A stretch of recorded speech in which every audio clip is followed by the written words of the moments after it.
Alhamdulillahi Rabbil Alamin. Wassalatu wassalamu ala ashrafil anbiya'i wal mursalin wa ala alihi wa sahbihi ajma'in.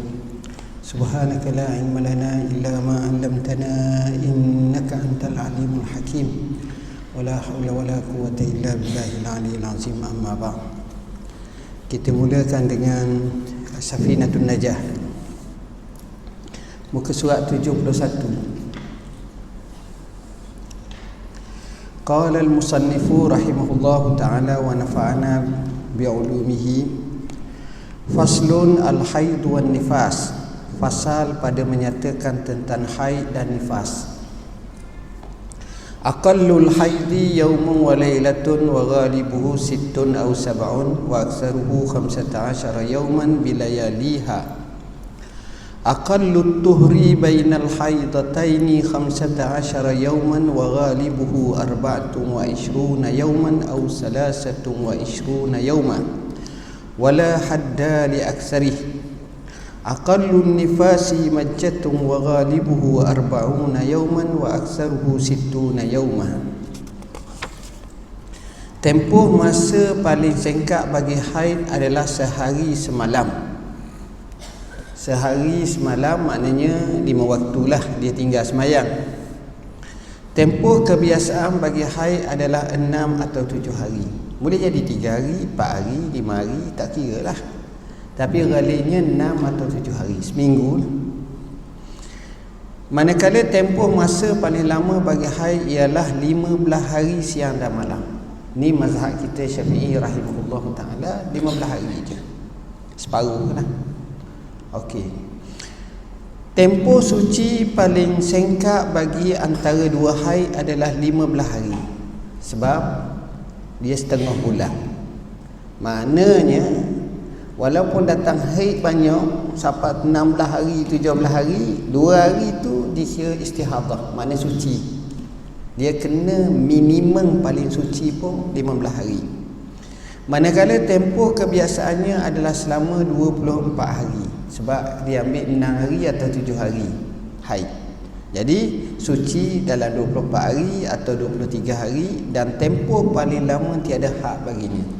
Ada perempuan haid dia tak datang, sebulan tak datang, 2 bulan tak datang, ada. Dan perkara macam ni tak pelik dah zaman sekarang. Dengan adanya pembuangan rahim, adanya pula kata orang makan pipi tertentu, ada pula kerana dihinggapi penyakit-penyakit tertentu yang menghentikan haid ataupun tak berlaku keadaan macam ini. Dalam masalah seperti ini, saya melihat isu seperti ini dia memerlukan kepada istiqra'. Apa makna istiqra'? Kita kena tengok kajian dari semasa ke semasa. Maksud saya, boleh jadi cerita 1000 tahun dulu telah berlaku perubahan sedikit sebanyak zaman sekarang. Kerana faktor pemakanan, faktor kesihatan, faktor udara, faktor iklim, faktor stres tak stres, faktor biologi, macam-macam faktor. Jadi alertnya ataupun kecaknaan prihatin ulama fuqaha ni dia kena tengok semua, kena tengok, dan dia boleh jatuhkan hukum berdasarkan kesesuaian zaman dia ini. Ini akan membawa kepada penyelesaian masalah-masalah yang berlaku. Jadi kita tak boleh hanya kita tengok dalam satu kerangka dalam keadaan diam. Jadi kita kena tengok keluasan Islam itu sifatnya begitu. Dan inilah yang dipelopori oleh Al-Azhar. Masa saya pergi menyebut tentang banyak hukum. Contoh semalam, contoh ada sahabat datang mengadu, pergi bergaduh dengan bini, tiba-tiba terlafaz cerai talak 3. Lepas tu tak ingat, lepas tu rasa ingat ke tak ingat tak, susah hati. Macam mana ni? Jadi saya kata yang pertama kena pergi ke mahkamah. Kerana hukumul hakim yarfa'ul khilaf. Hukum hakim mengangkat kekhilafan. Kedua, dalam isu seperti ini kita boleh tengok ada 2 perkara yang penting kena tengok. Apakah 3 itu selafaz artinya fi majlisin wahid. Ini kita akan bertemu, kita akan tengok dua pandangan antara zaman Nabi SAW dan Abu Bakar, maka dikira jatuh satu. Zaman Sayyidina Umar ibn Al-Khattab dikira jatuh tiga. Sebab Sayyidina Umar tengok mereka bermain-main, jadi Sayyidina Umar mentasydidkan. Dan inilah yang difatwakan oleh kebanyakan ulama dan fuqaha termasuk mazhab Syafi'i. Talak tiga sekali lafaz jatuh tiga. Tapi dalam kes macam ni, kalau kita tengok hadis Rukanah. Rukanah ni seorang sahabat Nabi yang gagah, kuat.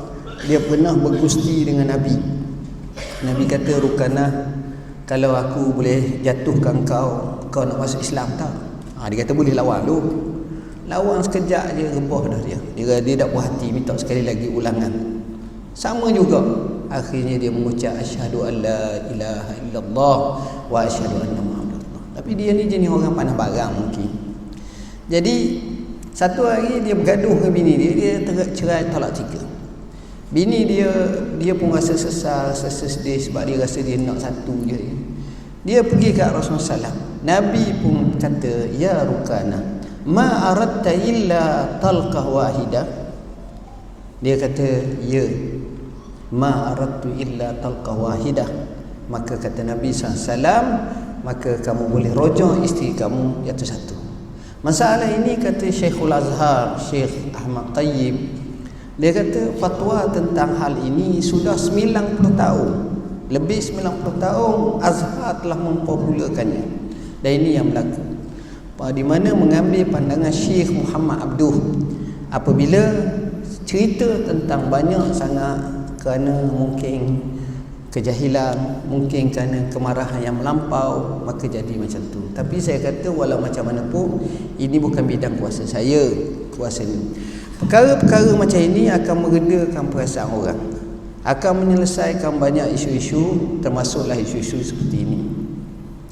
Kemudian seterusnya, tempoh masa paling singkat bagi nifas adalah serta-merta selepas kelahiran, manakala bagi kebiasaannya 40 hari dan paling lama ialah 60 hari.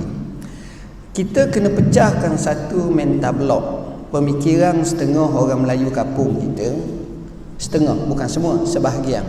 Apa makna? Kadang-kadang mak ni, dia cakap ke anak dia, hang kena cukup 40 hari. Sedangkan dia telah suci pada hari 38 atau 37 atau 36. Tapi dia nak menggenapkan atau nak mencukupkan 40 hari, itu salah. Maknanya 3 hari dia kena qada semayang dia. Selama mana bila suci daripada nifas, wajib qada, walaupun 22 hari, walaupun 25 hari, walaupun 18 hari. Sebab ditempuhkan dengan sependek-pendek dan sepanjang-panjang. Perkara macam ini bukan mesti 40 hari, dan sepanjang-panjangnya 60 hari. Kalau nak masuk 61 hari ataupun 62 hari, maka di situ dianggap sebagai darah istihadah yang wajib baginya bersih, mandi dan sembahyang. Wallahu a'lam. Bismillahirrahmanirrahim.